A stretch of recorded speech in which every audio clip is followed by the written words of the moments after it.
Hey you, how's it going? My name is Ruby Price and you are listening to the 22nd episode of Fresh from the Scene. I hope you're having as good a Christmas as the pandemic will allow, and if you don't celebrate it, I hope you're at least having a good time, whatever it is that you're doing. This one is a bit of a long one, but that's just because I got my very good friend and previous music journalism student, Chazz Cheron, to come on and go through our top albums and songs of the year. There's links in the description if you want to follow either of us on social media, and be sure to let us know what your favourites of 2020 were. So without further ado, here we go with mine and Chazz's 5 best records and songs of the year.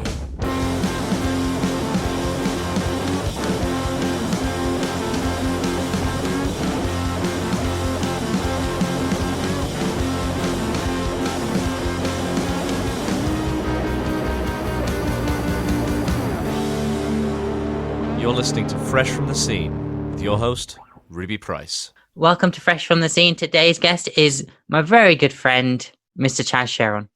Hello, groovy people of the internet. Hello, groovy people of the internet. We are not Jack very and Dean. Dan Howell. That's Jack and Dean. No, that was Dan Howell, wasn't it? No, Dan Howell was Hello Internet. Oh, yeah, no. Yeah, which that's is where very, I it's get very the deep. salute from. Hello, internet. Anyway. Yeah. Anyway, hey Chazz, how you doing? I'm good. It's very nice to be on this podcast that I listen to every week. Definitely, for sure. I wish I made episodes every week for that to be true. I've given the game away now. Self-burn, that's rare. But for those of you who are listening, Chazz is a good friend. We met at uni doing music journalism. One of us finished that. One of us did finish, and one of us had the loveliest existential crisis and did not. But Ruby, Chazz is... Christ. Yeah, I know, right? But Chazz is very good with his music opinions, I tend to find. And we thought, since it's the end of the year, we would give a roundup of our top 5 albums each of the year, and also some songs of the year as well, which also happens to be a top 5. 2020's been a tough year for a lot of people. But I think we can all agree that we've all been inside a bit too long. But it's given us a good opportunity to listen to a lot of music this year, I tend to find. Except if you're Ruby, who only had 3 albums of the year for... My problem I had to give her one. Basically, my problem was, like, I've listened to a lot of music this year, but I've listened to a lot of comfort music because it's 2020. Yeah. Yeah. You know what? I actually found that more when it comes to movies. Because I tend to watch a lot of movies, but because I haven't been able to go to the cinema and there's not much going on streaming that is brand new, apart from like the odd TV show and that, I've been just watching my old comfort blanket movies and TV shows. I don't know how many times I've watched Brooklyn Nine-Nine this year. You know, I feel like quite a lot of people have done that with music as well. Like I find my Spotify top Wrapped is quite a lot of stuff I've been listening to for the last 23 years rather than all the new stuff this year. So I actually struggled more than I did the past couple of years. But I think I've hit on my top 5 songs and albums. I think I'm pretty happy with mine, and I'm pretty happy with yours. So let's talk about it. It makes a change. Usually there's not much overlap with mine and Chazz's music tastes. When we were at uni, I think there wasn't much overlap in our music tastes, but there was an overlap in how much we defended our music tastes with our lives. So at the time, Ruby was pop punk and only pop punk, and anything that isn't real pop punk isn't real pop punk. I hate it. And I hate pop punk, and if it isn't rap music or heavy metal, I don't give a shit. I'm still allowed to swear, aren't I? You are. I'm cool. I'm allowed to swear. I don't give a shit, right? I think because of that, we used to have lovely debates all the time. I think we've all calmed down a little bit. I'm okay to admit that I like a bit of pop punk. You're okay to admit that a bit of pop music is okay sometimes. I just like music these days. Music is just good. Exactly. As your old buddy Frank Turner would say. Yeah, if people are enjoying it, what's the harm? Yeah, exactly. Yeah, so we're going to go with like a Chazz me kind of like system. Oh, I'm going first. Yeah, you are. You're my guest. Oh. Cool. I will go first. Right, okay. So are we doing albums or songs first? Let's do albums. Albums first. Okay, so in at number 5 for me, I have the wonderful Hayley Williams with Petals for Armour. It's a good album. It is a very good album, but I believe it's in your top 5 as well, a bit further down. So we will move on from mine, and we'll talk about that a bit later. Yeah. So coming in at number 5 for me, as much as I didn't want to include it on this list, I've gone with Young Dumb Thrills by McFly. So, as discussed before, Ruby only really had 3, so she struggled to fill the rest of them. You do like that record. I do like the record, but it took me a long time to get into that record. And it's for me, it's an okay album, but it's not a top 5 album, which is why I so much didn't want to put it on this list. But if it's got to be my top 5 records of the year, then I've got to include the 5 records I listened to this year. In theory, you could have listened to the most trash album of the year at number 5. If you've only listened to 5 records, if 2 of them are trash, then they're still going to make it in your top 5, because what else are you going to put in there? But I do feel like there are some strong points on Young Dumb Thrills which make it like what I like. It has a couple of flashes of like, classic McFly, but in a modern setting. But then it also has like, why have you done this? Levels of McFly. I don't know. See, I really like. I think it's well documented that I really like McFly and you really like McFly, and it's something we did agree on before. I don't know. I'm not a huge fan of this record. I think the production is trash, but I understand why you like it. It did hit some nostalgic moments for me, and you're way more of a McFly fan than me. So, okay, number 4, I've got a recent one, actually. Came out, I think, last month. It's the album I've been spamming for about 3 or 4 weeks now. It's Bring Me the Horizon with Post-Human Survival Horror. What a coincidence, Chazz. Why is that, Ruby? Because that's my number 4 as well. Oh, it's like it was planned. It wasn't planned. With Post-Human Survival Horror, the reason I gravitated toward... I've been such a big Bring Me the Horizon fan through every single stage of their career. So in 2004 and to about 2006, I was loving their deathcore stuff where they were shrieking their head off about praying for plagues and Stevie Wonder's eyes. And then... And then after that, their metalcore phase, well into like 2010, sort of. I grew up with that. That's me. That was me, but at 2010. And then Sempiternal, I love that. And then That's the Spirit. I thought that album was sort of teetering off a little bit. It was falling off for me a little, but it was still sort of peak Bring Me Horizon, like it was. They were keeping ahead of the trends, like they were setting the trends. But then a couple of years ago, they released Ammo. I don't know if you listened to that one. I liked Ammo. You liked Ammo? Okay. I liked most of Ammo, I will say, actually. The reason I hated Ammo was because it sounded like they'd just taken all of Linkin Park and sort of nu metal's shittest, craziest ideas and thrown them all on one track and went, there you go, there's a new metal album. And it's just this band that I thought had been at the forefront of the sort of Kerrang-core alternative culture for so long, have now just thrown it back to 2001 for absolutely no reason. And I hated that record. I just really, really didn't like it. It didn't click with me. I saw some hints on there of some good songwriting, but it just wasn't my thing. So I sort of fell off Bring Me the Horizon, and they put out a couple of songs. I think Parasite Eve and Ludens from this new record, I think, were the first singles they put out from it, and I skipped them. I did not listen to them. When they came up in my suggested, when they came up on my YouTube, I didn't listen to them because I didn't care. I had an off day and I thought, well, I'll just listen to the new Bring Me the Horizon, because I have been a fan in the past, quite a big fan. In fact, I've seen them 7 times across different tours. So I decided to give it a go, and the first song you hear, Dear Diary, brutal, smacks you in the face. I'm like, oh my god, back to form. Just thrash. It's got a sort of a thrashy element to it. It kicks you when you're down, and then it's sort of as it goes along, you sort of realise, oh, they're writing song for 2020, and a lot of the songs sort of 2020 and how we're living now.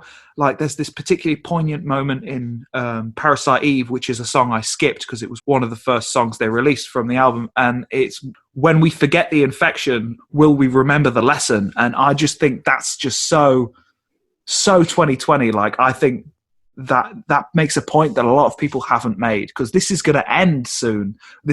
We're at a point now where maybe this time next year this will be like a really bad thing that we'll just be able to forget and move on. But will we remember Will we the learn lessons? Yeah, we remember the lessons that we've sort of have to go through because a lot of these, It's the album. It's the EP of 2020.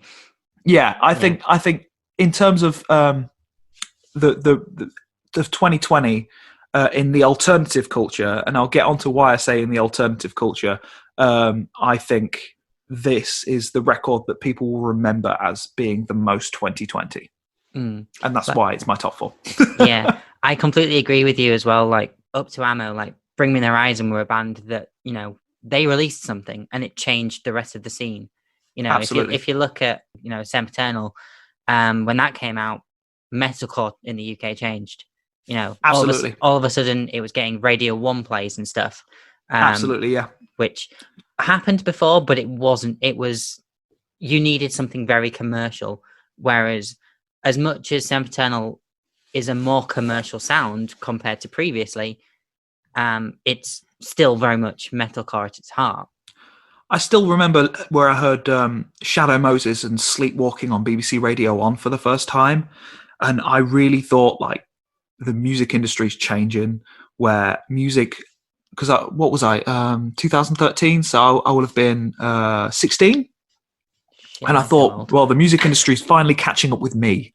Like, like I'm cool. Like I'm cool, and they're catching up with me. This is what I'm listening to, and this is what I want to hear on BBC Radio 1. And I really, really, genuinely thought that. I was baffled by it because obviously BBC Radio they had their rock show on a Sunday night. They took it away on a Sunday night where everyone else had gone to bed because they'd got to go to sleep. To wake up on Monday morning for the long grind. They took it away then, but you were hearing like Bring Me the Horizon and that sort of it. And then after that, that's The Spirit, the one that came after Sempiternal. Sempiternal being my favourite Bring Me the Horizon record, by the way. So that's The Spirit came out, and they were playing those songs as well. Now, they were a bit more radio-friendly. There was less screaming. When Throne came out, that was just anthemic, and quite a lot of the songs on that record were just anthems. They were really good. Don't get me wrong; they were just really great. But it did open the door because then, like Don Broco were getting radio play, and they'd stepped it up to a more heavy place than they were doing before to catch up with Bring Me the Horizon, because Bring Me were now playing radio friendly but still sort of heavy sort of rock tunes. Stadium rock. Seemed like, yeah, exactly. And in sort of 2015, 16, like, it seemed like everyone else was playing catch up to this sort of anthemic Radio 1 rock that they were making, but it wasn't like the radio rock we were used to. Like Biffy Clyro was sort of the radio rock we were used to, and they had to dumb their sound down to get to that point. And now Biffy Clyro these days, they're going back to that sort of sound because that's what was popular on the radio. And they sort of turned everything on their heads, and everyone was trying to catch up to Bring Me the Horizon. But yeah, no, they always did that. They were always doing that. Yeah. And then I think like the thing that made the difference, particularly with this post-human survival horror, I read somewhere that Ollie Sykes heard like the Mick Gordon Doom soundtrack. Like BFG Division and stuff. And I don't know how he didn't already piece it together, because I thought, like, to me, Medicine sounds a bit like, you know, Doom. So it was kind of like, oh, this stuff kind of like sounds like the thing that we could be making. And I was like, one, I feel like you already are, but also anyway. But then also, like, you know, so then along came this EP. Like you, I also slept on it because I wasn't really looking for new Bring Me the Horizon music. I was just looking for music to listen to. Nova Twins were announced as supporting Enter Shikari. I started checking out Nova Twins, and then I saw that Nova Twins were on this EP. And I was like, all right. But then I slept on the EP. I heard Obey. Fucking loved Obey. It's like one of the few occasions where I've thought Youngblood is tolerable. Post-human survival horror, admittedly, got heard for the first time yesterday. But from the minute that I heard it, I knew that this was going on this list. From, like, as you say, Dear Diary just punches you straight in the gut, and then you're like, no, this is a top 5 record of the year. Whether you've listened to 5 records or 50. And it grips you, it really does, because it's heavy when it needs to be. But it can be quiet and somber when it needs to be. It makes points when it needs to. It doesn't outstay its welcome. The guests are always very welcome. That Nova Twins feature is sick. That Baby Metal feature is sick. I was going to say the Baby Metal one. Kingslayer is such a tune. just because that's pretty much the heaviest moment on the record. Whenever Ollie's doing his thing, because he's bringing it back to "Pray for Plagues," all the all the horrible guttural, horrible circling the drain kind of vocals in certain points, and sort of really weird guttural growl vocals, which he's never really done. Like it's when he's doing it, his vocals are the heaviest thing on that record, and then all of a sudden, just Kingslayer, just Baby Metal coming in doing their thing, and it works. It's 10 out of 10. It's not my favorite song on the record, but it is up there, 10 out of 10. But then, right at the end, that they've got a song that's I can't remember the name of it. It's a really long track name, something about butterflies. It's sort of got a somber atmosphere for the rest of the album listing, which sort of hits you in the gut.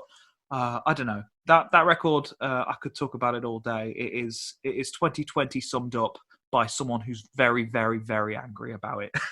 Yeah, definitely. So, Chazz, let's move on to your number 3, since that was both of our number 4s. Yes, it was.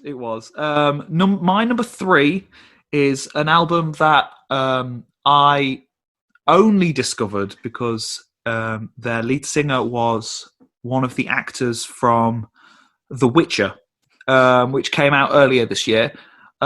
Did you watch The Witcher, didn't you? I watched The Witcher. I watched it twice, actually, and the second time round, I was less of a fan. Really? Oh, no, I've only watched it once, and I know that it was dumb, and I know that people were comparing it to Lord of the Rings, which made absolutely no sense. And Game of Thrones as well. Yeah, an incredibly just macho show about some random guy going around getting mixed up in people's problems. But I still enjoyed it because I have simple tastes. One of my favourite things about that show is the character Jaskier, played by Joey Beatty. Now, obviously, everyone knows "Toss a Coin to Your Witcher," and I listened to that song repeatedly for like a month. And on one of these particular listens, and I was listening to, it was on YouTube, and I was listening to "Toss a Coin to Your Witcher" as a joke, very ironically, not very ironically. I just love that song, and it just came up with a different song by Joey Beatty. I was a bit like, oh, okay. I didn't realise they'd done a whole soundtrack to this goddamn show, and they hadn't. Joey Beatty just happens to have a folk band, and this was in January. So the song I heard was called "The Horror in the Wild." That was the name of the song, and then the band's name was The Amazing Devil. Now, I really liked it. It was really folky and atmospheric and strange. And then they released the album. I'd already listened to the album before because I quite liked it. So I listened to the new album because they had an album before that. It was lo-fi. It was all right. And then just it really clicked with me. It was so good. It was folky, but it also it drove along like a rock song without needing any like electric guitars or anything like that. Like the songwriting was exemplary because it was all like singer-songwritery stuff with sort of that the whole stigma that comes around that. You sort of run out of ideas really quickly. It's white boy acoustic guitar, that sort of, and you sort of hear that and it's awful, but it really moves like a rock song. And he writes it, even though it at certain points with the lute and the old sort of medievally sounding instrumentation, he really writes it like someone stream of consciousness diary 2019. Like it's very modern while also sounding very old, and I really appreciate that. It's not a particularly well-known record. I think they've got less than 20,000 listeners on Spotify, and Joey Beatty's the most famous thing from that band. Anyone who maybe likes that sort of vibe, like it was really good. I implore you to go and check it out. There you go. There's my number 3. Yeah, my number 3 took me by surprise, to be honest. It probably didn't take you by surprise, but no, it didn't. Yeah, it's "Wake Up Sunshine" by All Time Low. Okay. And I haven't liked All Time Low for the last couple of years. As soon as I heard Nothing Personal, I was like, yes, this is a band for me. You know, I think Nothing Personal prior to this album was their best album. You know, I liked all the stuff leading up through Don't Panic, particularly Don't Panic, It's Longer Now, when they chucked on a song with Vic Pointers, and it's probably Vic Pointers. I was about to say, that is the last song by All Time Low I liked. I Love Like War. is the song. Oh, Love Like War. Yeah. Hearts on Fire is like the catchy bit. The chorus, yeah. Hearts on fire tonight. Carry on. Yeah. So, you know, like when they did Future Hearts or whatever it was, I was like, this is, I bought it mostly because I needed something to play on a radio show. So when All Time Low did their last like round of stuff, I was like, I don't give a shit about this. I'm not going to listen to it. Mm-hmm. And then when they started doing the album campaign for Wake Up Sunshine, they released Some Kind of Disaster and Sleeping In. And I was like, these feel a bit like All Time Low have gone more to their classic kind of roots. Like, I think they're on Fueled by Ramen now rather than Hopeless Records, which might make a bit of a difference. They just seem to be exploring what made All Time Low in the first place. By the time the album came out, I'd seen All Time Low live for the first time in a very intimate venue. I saw them in Brudenell in Leeds, which was an experience in itself. And they played some of the songs off the new record. So I already had that to go by as a marker of like what the songs could sound like. When I heard the album, it instantly became, in my opinion, the best All Time Low record, just because it felt like if you were going to introduce All Time Low to anyone, this should be the record that you showed them. There's a lot of experimentation. They're bringing in like different things, and they've just gone back to, you know, being a pop punk band. And I like that. So at my number 2 is an album that I feel didn't get enough love this year in the alternative sort of sphere. And that's Jenny Beth of Savage's fame with her record To Love Is To Live. Now, with Jenny Beth, she was previously the lead singer of Savages, who are quite a prolific post-punk band. And she's French. Savages, yeah. Savages, yes.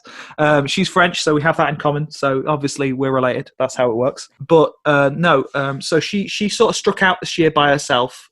Savages haven't broken up or anything, and I'm a big fan of Savages. I think their record, their sort of discography is some of the best that British post-punk has to offer at the minute. It's great. It's really, really good. I implore you to check out Savages if you've never heard of them.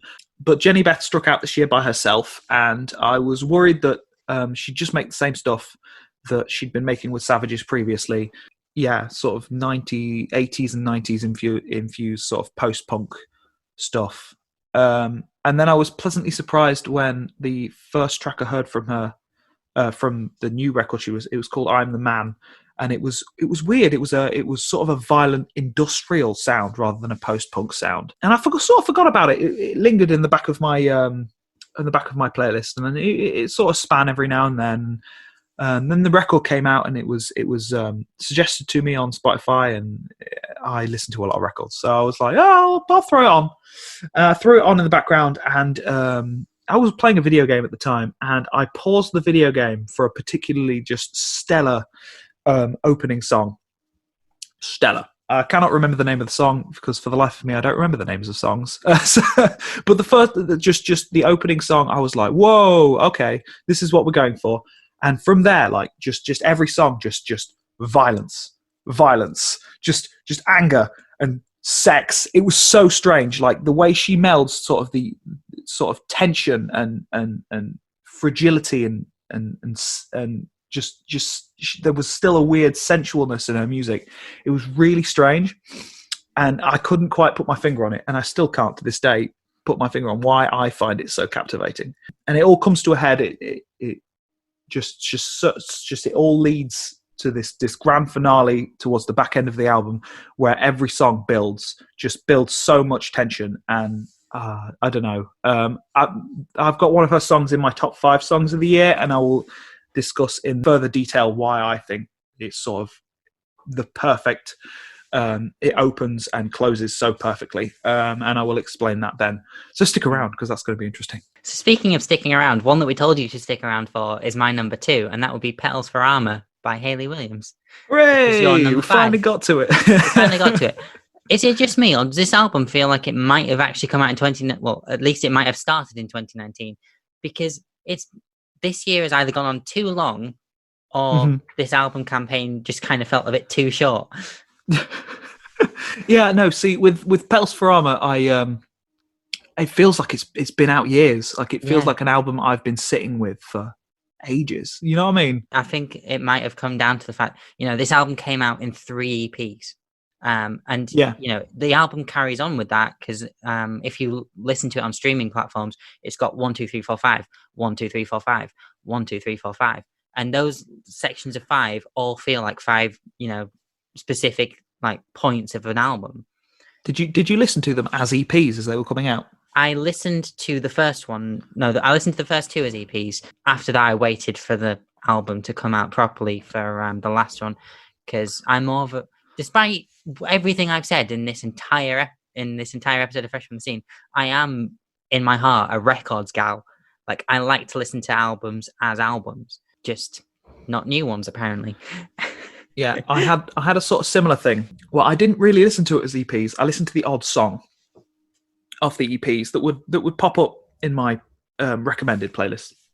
I would never listen to the EPs because I knew it was coming out as an album, and I didn't.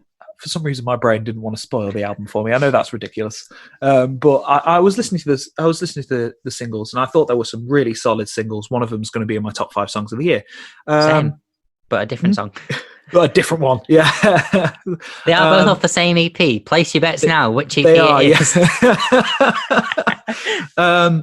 So I actually listened to it as a record for the first time, as a whole body of music, rather than 3 or 4 distinct EPs. 3. Yeah, I knew that. I just doubted myself. I listened to it as a whole body of work, and the thing is from first listen, maybe second listen, I realised that it felt like these songs had been with me my whole life. Like, they were so comfortable, and they lived in my subconscious so comfortably. It felt like I'd been listening to it for 20 odd years. That's how strongly I felt about it, and I think a lot of that is the reason why it doesn't land, because it's my number 5 of the year. And I think the reason it doesn't land in that top 3 for me is because it feels like it didn't come out this year. Yeah. It feels like it came out maybe 7-8 years ago, and it's an album I come back to, but it didn't. It came out this year. Yeah, I told my housemate that this album, and particularly the song that's in like my top 5, was on my list, and he was like, "But I thought it came out last year." I was like, "No, it actually came out this year." It's crazy. I'm pretty sure some of the singles from that first EP did come out in 2019. Mine definitely did. The one that's in my top songs, but I didn't listen to it until this year. Yeah. So I'm going to give myself a pass. You can have that pass, Chazz. I just remember thinking, like, when this came along, just like, if Hayley Williams has been able to do this entire time, we've been treated properly. Like, yeah. I like Paramore. Ironically, my favorite Paramore album is the last Paramore album, After Laughter, which a lot of people tend not to like. I know people that think that that's the worst Paramore album. But it's not. Yeah, I know, right? But basically, I just think that Hayley Williams and pop music, particularly in this kind of like pop music that she's done for Petals for Armour, it's the perfect combination. It is great. I'm going to circle back to After Laughter now, because that's really annoyed me. Yeah, no one should think that album is the worst, because it summed up. It was the first album of a series of albums that have definitely come out since it's come out. It set a trend of albums with happy, upbeat music that don't have happy, upbeat lyrics. Fake happy should reduce you to tears, no matter what condition you listen to it in. I feel like it's a vibe that everyone can be in, because everyone has been sort of outwardly happy on the outside, so as not to, for lack of a better word, offend other people's days, so as not to inconvenience people. Yes. Where you can sort of, especially this whole generation of maybe our generation and the generation under us, where we take the piss out of ourselves all the time, and depression as a whole generation comes as a joke, an afterthought, where it's just kind of like, haha, look at how sad we all are, and it becomes just part of our generational identity. And I feel like that record tapped into that vibe so well, and I don't understand why anyone would hate that record for a start, especially when their self-titled record is definitely their worst record. The thing I love about Hayley Williams' new record is it sort of builds on what I came to expect from After Laughter, where After Laughter was sort of a happy record with sort of sad lyrics, if you know what I mean. Like, it sort of really walked that tightrope. It was in that balance. And I feel like this record does that, but not in a similar way. Like, I feel like on this record, the production for a start is absolutely stellar. It's an amazingly produced record. No two songs sound the same, and the songwriting is incredible. But the way the production works is it everywhere you look in the mix, there's always something going on. And it's not something we ever heard Hayley Williams do. That's why it's so amazing for Hayley Williams to strike out on her own, because it doesn't sound like Paramore, but yet it still catches that similar vibe where you look around and everything's hustling and bustling. You got something sliding away over here, and there's a guitar plugging away gently over here. And no matter how busy that mix gets, and no matter how it crescendos, no matter how full that mix is, Hayley is still always in there, and no matter how powerful her vocals are, she always sounds fragile. She always sounds vulnerable. The way she wrote that album to be so lively, and the production to be so all-enveloping, but yet it never gets too much, and she's always the focal point of that record without being the most powerful thing on that record. Yeah, that's why I think that record is amazing. Here are some honourable mentions. The new Caribou record is amazing. The new Fortet record is amazing. JME, his new record is always good. If you like British rap music, not much different from him, but still great. The new Fever 333 EP is so good. I did enjoy the new Enter Shikari record. I only listened to it once, hence why it's not in my top 5. And I couldn't, in all good faith, put it on in my top 5 because I only listened to it once and I've never come back to it. But there you go. Those are my honourable mentions for albums this year. Yeah, we've already mentioned I struggled to put together 5. However, I did consider some for a similar reason. Like, I only listened to them once or twice, and I couldn't, again, in good faith, just be like, yeah, this is, So Reanimator by Everything. Absolutely, that's another one of mine. I forgot about that one. Yeah, and also the Nova Twins album that came out this year. So those 2 albums are my honourable mentions because they're also Good. 2 of the only new records that I heard this year. Right, Chazz, what's your number 1? My number 1 record, I think, is the album of 2020. And when I look back on 2020, it will be the album I remember. And that is the reason it is my top number 1, is because it perfectly sums up how I feel and how a lot of people feel in 2020. And that's Charlie XCX's How I'm Feeling Now. It's a hyperpop record, which is sort of this sort of subgenre that's coming out of music right now, pop music with really distorted bubblegum bass and really auto-tuned vocals. I love it. It's not everyone's cup of tea, but Charlie XCX, big name. She came out 2013. You will have heard her on Iggy Azalea songs and yeah, she boom clap the sound of yeah, she came through sort of 2015ish. With a whole new different direction, far less commercial. And since then, she's been plugging away in the underground sort of pop sphere, and she's now like an industry darling. Everyone loves her.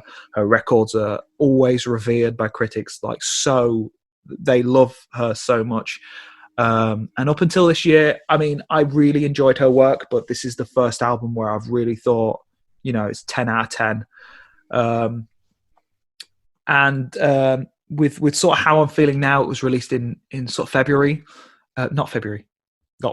No. When did we go into lockdown? March. So it was released in sort of April, May. I don't know. I should have really put more effort into researching. It was sort of released in April, May, mid first lockdown.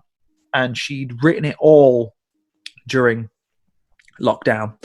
And it's an album about lockdown, about how bored she was, about how scared she was about this virus, about how she really wanted to go out and live her life. And there are parts on this record which are so glad that her family is alive, that she's able to keep doing what she's doing. But there are points on there where she's terrified because she can't leave her house. There are points where literally there's a song on there about her being bored and about what she wants to do when she leaves lockdown. And it's and it would all be, because I think there's been a few records this year that have kind of tried hard to personally like summarize and categorize how we're feeling during lockdown, which is only normal because artists are people.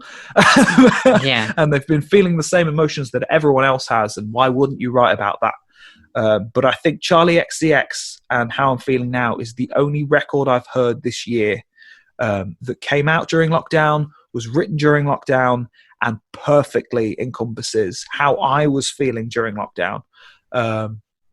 And for that, it is the album I will remember 2024, when in a 4 years' time, we're all looking back and going, oh, 2020, that was a fucking shit year, wasn't it? Yeah, this is the album I will remember this for. A brilliant album that perfectly encapsulates 2020 for me. Ruby, your number one. My number one, I guess for a very similar reason to what you were saying at the start of your, reasons for the How I'm Feeling Now by Charli XCX, this is the album that you'll remember 2020 by. It's Nothing Is True and Everything Is Possible by Enter Shikari. Not a lockdown album. However, it came out during lockdown, and a lot of the songs on it felt like, they could have potentially been twisted to, represent lockdown. There's a lot of, existentialism going on this thing. And I don't know about you lot, but I felt pretty existential this year. Absolutely. Yeah. I just think, they've taken the spark, which I like, but they've gone, okay, so what if we times that, by 100 in terms of, messing about with the songwriting? They've produced it themselves. I believe Rao, worked very much on the entire production of the album. There's a random Kingdom Hearts soundtrack chucked in Elegy for Extinction, which, granted, I did listen to a lot when I was listening to it in the car, but these days I will skip it if it comes on. But that's more because it's a song that you've kind of got to be in the mood for, because it's 3.5 minutes of strings and stuff. Yeah, exactly. But some of the songs on it are some of my songs of the year. Until I hear them live, I've just got to keep listening to it over and over again. It's one of those albums. I will say that when I listen to it, some certain songs on that record really hit peaks for me of Enter Shikari's songwriting, some of the best peaks they can possibly reach. Like Marionettes 1 and Marionettes 2 going into each other. Really, really good songs. I think Dreamers Hotel is a pretty good song. Bye. Yeah. But no, as a whole body of work, I've only listened to it once, so I cannot comment on how fantastic it is, but I did enjoy it at the time. Yeah, and as a Shikari fan as well, the album itself is full of so much little throwaway lines referring back to previous ones. In Crossing the Rubicon, he mentioned something about labyrinths, and the synth line from their song Labyrinth plays in the background, and it's that's the kind of self-referential content that I want to be hearing in more music. It's been the album that I've listened to the most. I got really involved in the hype train for the album. The day that it was being released, I listened to their entire discography on Spotify from start to finish. That's a long listen. I was working on uni stuff at the time. I needed background music. And Shikari's background music, yes. Yes. But yeah, those are our top 5 records of the year. Absolutely.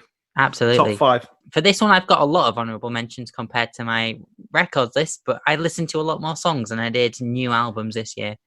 I think I did as well. I think a whole album has felt like an undertaking this year when we've all been feeling a lot of anxiety, and I feel like songs have offered that little bit less anxiety than having to listen to an entire body of work. So I've listened to a lot more songs this year as well, and I have a few more honourable mentions as well. Yeah. Should we chuck the honourable mentions in now? Because then we can just go 1, 2, 3, 4, 5. Yeah, no worries. Yeah, absolutely. Start off with what wasn't good enough. Okay. Yeah, so Chazz, hit me up with some honourable mentions for songs of the year for you. Here are my honourable mentions. We've got Sleaford Mods Second, which is an absolutely great banging post-punk song about why you come second to your car. JME, You Watch Me, fantastic song about celebrity culture and how we all just love celebrities. Then one that was a bit of a weird one for me, which is Billy Talent's Reckless Paradise, which is not a song that I really thought would be in my honourable mentions. Are you laughing at me? Ruby's laughing in the background. I'm not laughing at you. Yeah. I would never do that, Chess. But that's only because it has a killer riff and brings me back to sort of 13, 14-year-old sort of when I was listening to Billy Talent and when Billy Talent was cool. But honestly, a killer riff, like a really good song. Then Caribou have a song that maybe came out last year, but I really only listened to this year, and that was Home, which is a really great song.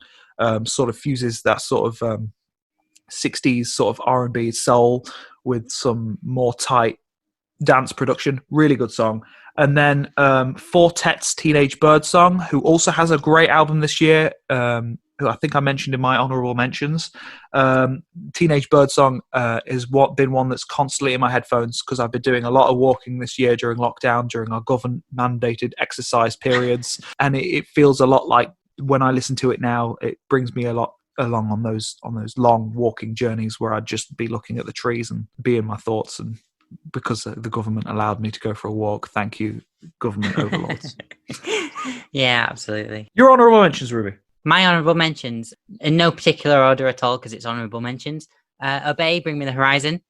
As I said, it was the first song I heard off Post-Human Survival Horror. Animals by Architect. It's only a recent song, so really I couldn't put it in top 5 because, in 2 weeks, I might not even listen to it again. Next up, Castaway Angels by Leprous. Leprous, a band I only really got into at the tail end of last year. My next honourable mention is Fire by Frank Carter and the Rattlesnakes. It's actually an unreleased song from their reissue of Blossom, which is a 2015 album. But it just kind of sounds like if this is what they had in their back catalogue that they just forgot about, what else could Frank Carter have been able to do over these last 5 years? I love Blossom so much. Blossom's a good album. Next up, Swallow by the Oozes, a nice queer punk band. And then I'm going to give two last ones to things that I made the music videos for. You're a Hero Kid by Mahatma Raindrop and The Silence by Skies Turn Black. I spent a year working on the music video for The Silence, and I spent 2 days working on the music video for You're a Hero Kid, just because of completely different demands that were necessary. But working on them made me kind of like treat them as my own by the end of it. And I feel like I would be cheap to not mention that. So go and check them out if you haven't already. Exactly. Watch the videos. She put so much effort in. What are you doing here? No, I'm kidding. Please stay till the end. Yeah. Right, Chaz, let's get on with some songs. Okay, so my number 5 shouldn't count really because it's actually 2 songs, and that is from the Jenny Beth record To Love Is To Live.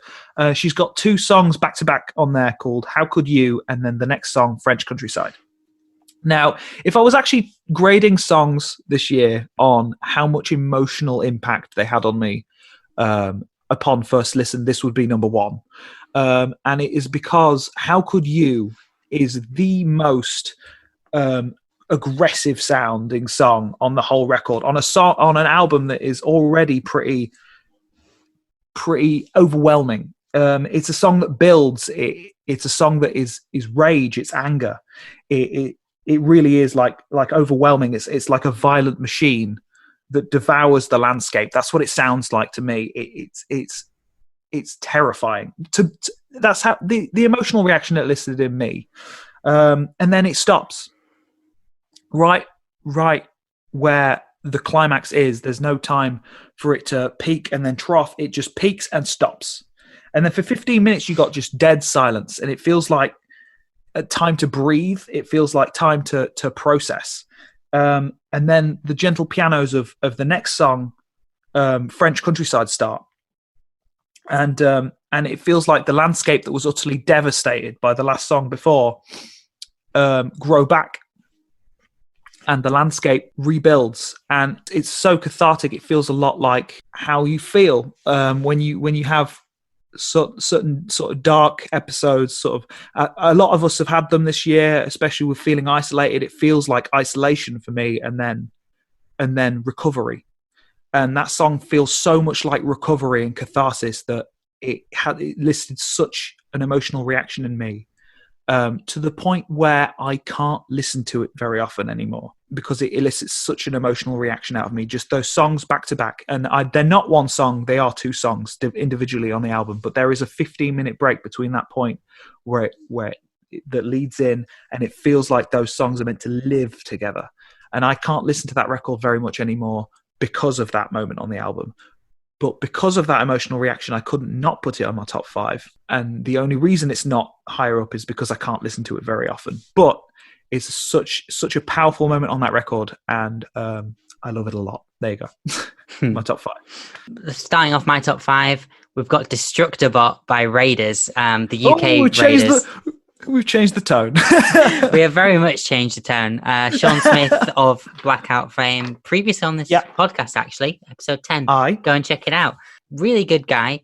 And this song just kind of like summarizes what this fucking government have done to the country for me.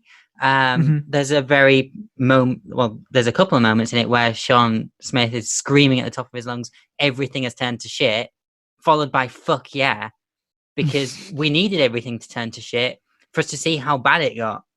Yeah, absolutely. It's heavy, it's fucking relentless, and it's just a return to form for someone who, lost his involvement in music many years ago. Do you know what it sounds like to me? You remember, because obviously the Blackout, they sort of, the band he was in before, they span their wheels toward the end. Yeah, where they sort of ran out of momentum. This feels like Blackout before that happened. Blackout when they were the biggest post-hardcore band out of Wales in 2007. That didn't have any nonce involvement. It feels like the back-spinning, teeth-punching force that 2006, 7, 8 Blackout were. With to use the Children word of the Night, Best in Town, and all of that lot.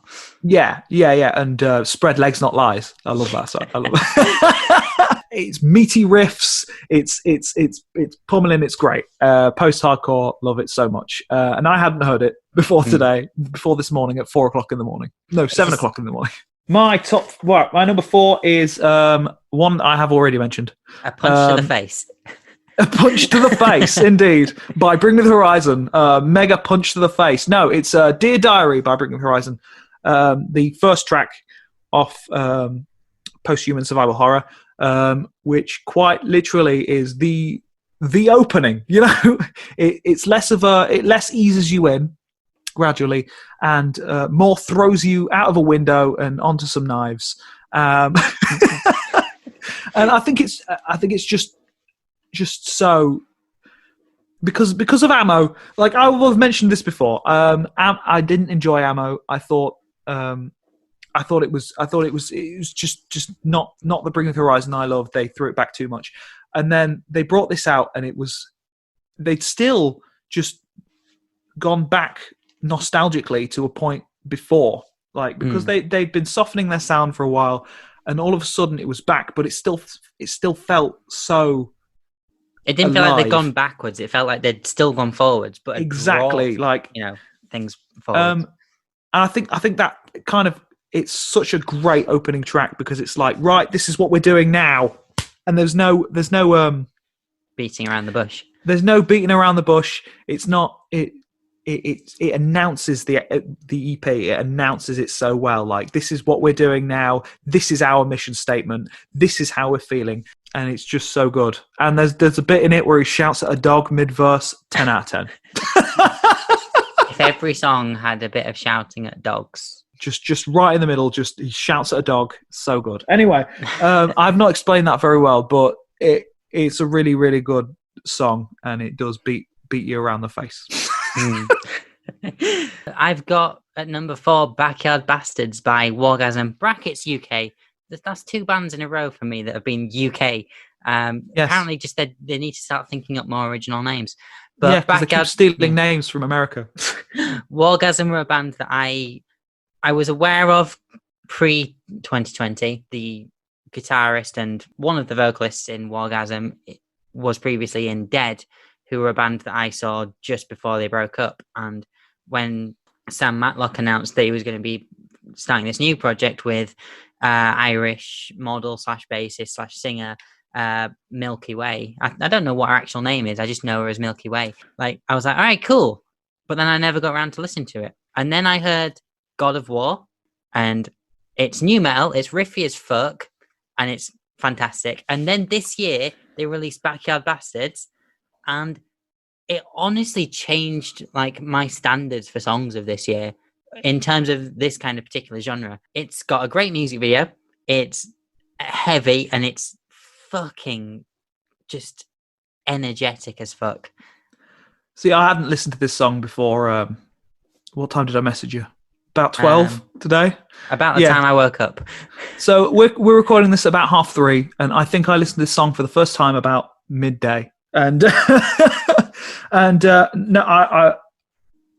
thing I like about it, and bear in mind this is my favourite of your songs that you've picked because it's such a weird song for you. Yeah. When I knew you, this was Ruby was so pop punk at the time, like, but it's so the alternative music of 2020. It's just all encompassing for this sort of. It doesn't stick to one genre. No, it's got that weird sort of Grimes-esque, poppy-esque alternative pop intro, like not pop music per se, but that sort of industrial pop, industrial sort of music sort of woven throughout that sort of Grimes and Poppy and they're sort of known for. But then it's also mixed with this stellar new metal in it. Just the best parts of like late 90s new metal. I don't know. It sounds like what music is trying to be in 2020, like the alternative sort of sphere of music that I don't listen to as much, but it sort of sounds like what that's trying to be, like trying so hard to be, and it feels like Wargasm have absolutely nailed it on this song. Chazz, let's move on to our number threes because we have the same artist. Oh yeah, again, it's almost like we planned this. Right, my number 3 is Hayley Williams with a song that definitely came out last year, but that I didn't really pay attention to till this year, and that's Simmer. And the reason I like this song is it's the best example for me of Hayley Williams' sort of weird off-kilter production where everything is happening at once. The way I explained Hayley Williams' record is everything I feel about this song. It's the best example for me of her songwriting on this record. It has drawn weird comparisons to Radiohead, this song. Yeah, the music just swells around her all the time. And she takes center stage in that record without sounding like she overpowers the instrumental for me. It's the best song from that, what is already a fantastic, fantastic record. I have Cinnamon, which also came out on the first EP for Petals for Armor. For me, like the thing that sets Cinnamon apart from, the rest of that album is it's just so unusual. One, you've got like the drummer, like, pulling the first beat and stuff like all the time. It's groovy, but it doesn't feel like it should be groovy. I find that like of the first of the singles that like were released from this album, Cinnamon was one that received a bit more of a split reaction. You either went, oh, like this is too weird, or you went, this is exactly what I'm after. And for me, Cinnamon was exactly what I was after from Hayley Williams. I can't explain it any more than that. I think all my favorite songs from Petals for Armor are on that first EP. It's a bit of a front-loaded record, but it's still a great record. But so you got Cinnamon, Simmer, Creepin'. Creepin's a great song. Leave It Alone, Sudden Desire. They're all Sudden Desire. I love that song so much. Absolute bangers. Absolute banger. I feel like anyone could legitimately argue that any of those 5 songs were their favorite, and I wouldn't have a problem with that because Cinnamon is my favorite for a reason I can't even explain. Yeah. I feel exactly the same way. Just those sort of 5 stellar tracks on that first EP, the first third of that record. Any of those, I would have absolutely no argument if you told me that Sudden Desire was your favorite song. I'd have absolutely no argument if you told me that Creepin' or that Cinnamon is your favorite song from that record. I would have no argument because all of those songs are absolutely amazing. It just so happens for me, Simmer is my favorite. Yeah. Number 2, Chazz. Number 2. Okay, we're sensing a bit of a theme here because my top 5 albums were were by certain artists, and my top 5 songs are all by the same artist. So number 2 is a song by The Amazing Devil, again Joey Beatty's project. It's called Wild Blue Yonder. It's one of my favourite songs from that record, and the reason it is so it sort of walks a balance, like I said before, between that sort of traditional songwriting, medieval kind of folky vibe, with it being so modern in its eccentricity, with it being so modern in its songwriting. And this song, I feel, is the best example of that, with sort of traditional songwriting aspects of it. But there is a moment where literally all the song is about is how he just wants to stay in bed with this person that he loves a lot all day. But he does it in such a weird, eccentric, modern way, to the point where in the end, one of the lines is literally like, we don't know what's outside of these covers. It could be robot vampires, and that's why we should stay under these covers. And I feel like that perfectly encapsulates the sort of modern sort of take on relationships and love, and it feels very, very modern while also feeling properly traditionally singer-songwritery at the same time. And they really, really walk that balance very well. And not only that, it's my second favorite song of the year because it is so uplifting and it makes me feel happy.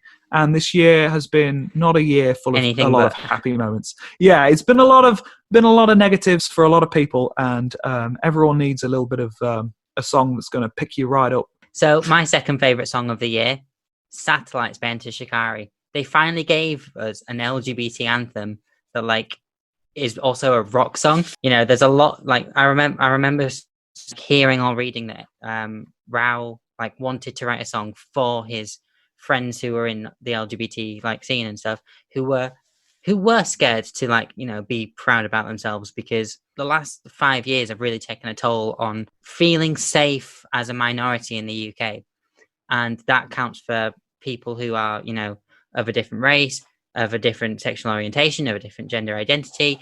And, absolutely, having a song that can speak so much to you despite coming from, a cis white man, I think that says a lot.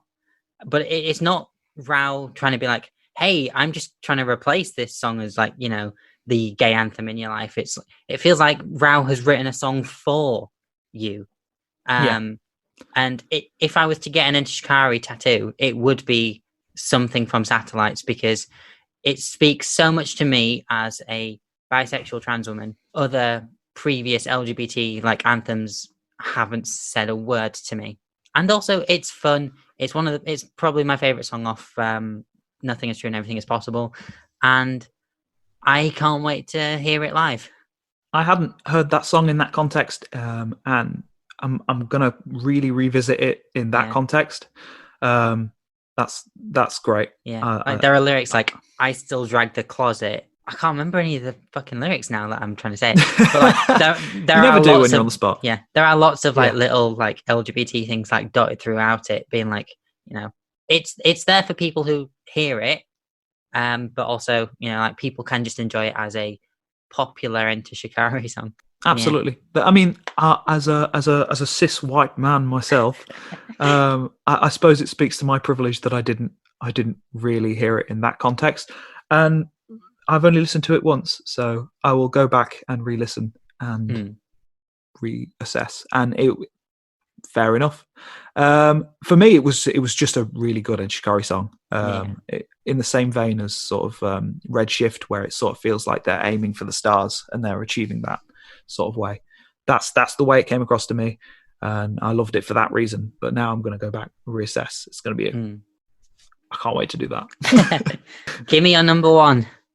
Oh, my number one song of the year is, and this goes very well along with my number one record of the year, because it is also by Charlie XCX. It is the opening song from How I'm Feeling Now. It's called Pink Diamond. And the reason this song is my favorite song of the year, because I could have picked a great number of songs from that record, because they're all amazing. But Pink Diamond feels just so 2020. Because there are other songs on that record that are about feeling cooped up. Like, there's a song on that record called Anthems, and that's about feeling bored and the daily routine, the daily grind of waking up in the morning to know that you're not going anywhere and watching the same terrible BBC News coverage, eating cereal, doing nothing, right? And that's a song about wanting to leave the confines of lockdown. Yeah. Pink Diamond is very much the same, and it's less wordy and it has less of the message, but yet somehow it conveys it better. And that's all to do with how the song is performed, because it's all in the music. The music is terrifying. The music is it's in your ears. It's loud. It's abrasive. It really hits on those anxiety factors. And the lyrics are there isn't much substance to them, but what she is saying, you can feel it. You can feel the anger. You can feel her being cooped up. Just lyrics like, I just want to go real hard. I feel like a pink diamond in the dark, I just really want to go out. I'm so fucking tired of being in lockdown. And that's the whole feeling I get from this song. And it's the feeling I was getting because I'd moved in with my mum again and we were doing nothing. It perfectly encapsulates the irrational anger you feel at being cooped up. And for that, I feel like this is the song that I will remember 2024. And it's the song that I feel perfectly encapsulates a lot of people's 2020. It's not overly complicated. It gets straight to the point. This is how I'm feeling now, and I want this to change. And that's why 2020, my favorite song of the year. So my favorite song of the year came out very recently, Kill the Silence, and it's all downhill from here. I have been kind of in the background of this song for a while because it's been produced by Field and Audio, who is one of my housemates. My partner is in the band, which honestly makes it sound like I had some sort of bias towards this song. But no, not at all. No, not yeah. It really does.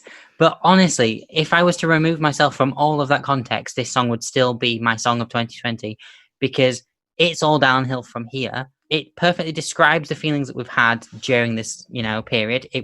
The lyrics were written during this lockdown period as well. So it's very, timely, but it also feels a bit timeless. It's very Frank Carter Gallows, influence, and it wears that on its sleeve. And I'm glad about that.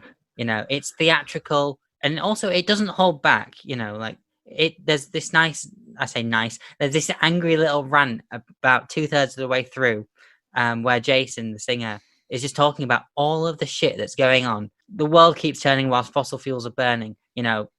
We keep trying to tackle climate change, but it's not going to be tackled because we keep doing the same old shit. Just sit back and enjoy the end of the world because you don't give a shit about what's going on, basically. I can't give the same, levels of detail as you can for Charlie XCX. Probably because there's been less time with me for this song. That's fine. Plus, I like to chat shit, and I chat so much shit. There is that too. But I just think 2020 needed a song like It's All Downhill From Here. And it needs more people to hear It's All Downhill From Here, just to finally, maybe people will hear it and think, oh yeah, actually, they've got something to say. And that's, all I want from my music at the minute is for it to actually take note of what's going on around it and, call out injustices or, point out hypocrisy. No one wants another song about going out and partying when none of us are allowed to go out and party. Yeah. It would be very tone deaf to do that.